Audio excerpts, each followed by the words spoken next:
آپ کے حلقے میں بھی کچھ آپ کے ڈالے بھیجے گئے گزشتہ رات کو جو کہ نون لیگ کو سپورٹ نہیں کر رہے، پہلے نون لیگ میں تھے، اس چیز کو آپ کیسے دیکھ رہے ہیں؟ میں یہ کہہ رہا ہوں نا، جب بھی آپ الیکشن کے ماحول میں کوئی دباؤ کا اثر پیدا کریں گے، یہ ڈالے بھیجیں گے، بندے بھیجیں گے، پرچے کرائیں گے، تو نقصان کس کا ہوگا؟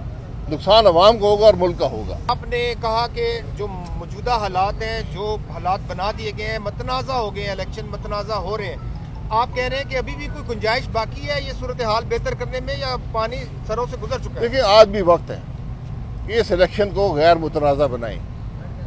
الیکشن کا عمل نہ صرف غیر متنازع ہونا چاہیے بلکہ غیر متنازع نظر بھی آنا چاہیے۔ جس طرح انصاف نہ صرف ہوتا ہے، نظر بھی آنا چاہیے۔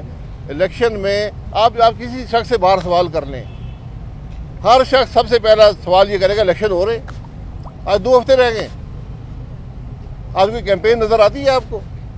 میں نے 10 الیکشن لڑے ہیں، 2 ہفتے پہلے کیمپین عروج پر ہوتی تھی، عوام میں جوش و خروش ہوتا تھا۔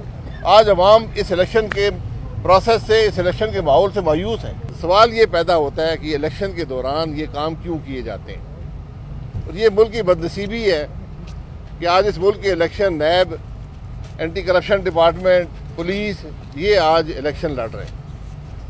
یہ بدنصیبی ہے۔ الیکشن جس ملک کا متنازع ہو جائے، ملک کبھی آگے ترقی نہیں کر سکتا۔ اس بات کا ہمیں احساس ہونا چاہیے۔ آج یہ چیف الیکشن کمیشنر کی ذمہ داری ہے، چیف جسٹس کی ذمہ داری ہے، اس ملک کے وزیر اعظم کی ذمہ داری ہے جو کیئر ٹیکر ہیں، کہ الیکشنز کو غیر متنازع بنائیں۔ ورنہ میں آپ کو حقیقت سے کہتا ہوں، مجھے بڑا دکھ ہوتا ہے یہ حالات دیکھ کر۔ میں خود الیکشن نہیں لڑ رہا، اور ہر گزرتے دن کے ساتھ میں زیادہ مطمئن ہوتا ہوں کہ جو میں نے فیصلہ کیا تھا وہ درست فیصلہ تھا، کہ ایسے الیکشن کا جو ملک کو انتشار اور خرابی کے علاوہ کچھ نہیں دے گا، کم از کم اس برائی کے اندر میں نے حصہ نہیں ڈالا۔ یہ بڑی مشکل بات ہے کہنا کہ آج وہ لوگ جو الیکشن نہیں لڑ رہے، ان کو ان محکمے کو بلایا جاتا ہے، تو جو لوگ الیکشن لڑ رہے ہیں ان کا کیا حال ہوگا یہ آپ مجھ سے بہتر جانتے ہیں۔ یہ بدنصیبی ہے ملک کی کہ ہمیں الیکشن جو ایک مقدس آئینی فریضہ ہے، جس کو کروانا حاکم وقت کی، ارباب اختیار کی ذمہ داری ہے کہ غیر سے غیر متنازع ہوں۔ وہ الیکشن جو ملک میں ترقی یا زوال کا باعث بنتا ہے، ہمیں اس الیکشن کی اگر تقدس کی پرواہ نہیں ہوگی تو ہمارا ملک نہیں چلے گا۔ یہ بات کا احساس ہم سب کو ہونا چاہیے۔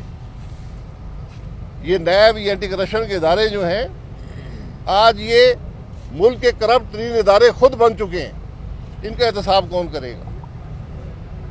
آج یہ صرف الیکشن کو توڑنے مروڑنے کے لیے استعمال ہوتے ہیں، یہ سیاست کو جوڑ توڑ میں استعمال ہوتے ہیں۔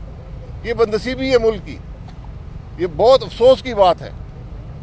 اگر ہم ان باتوں کا احساس نہیں کریں گے، ان باتوں کا نوٹس نہیں لیں گے، تو ہمارا ملک آگے کیسے چلے گا؟ آج لوگ پوچھتے ہیں کہ ہمارے دنیا ترقی کر رہی ہے، پاکستان کیوں زوال میں ہے؟ اگر آپ مجھ سے ایک بات پوچھتے ہیں، اس کی بنیادی وجہ یہ ہے کہ 1947 سے لے کر ہم نے آج تک ہر الیکشن چوری کیا ہے۔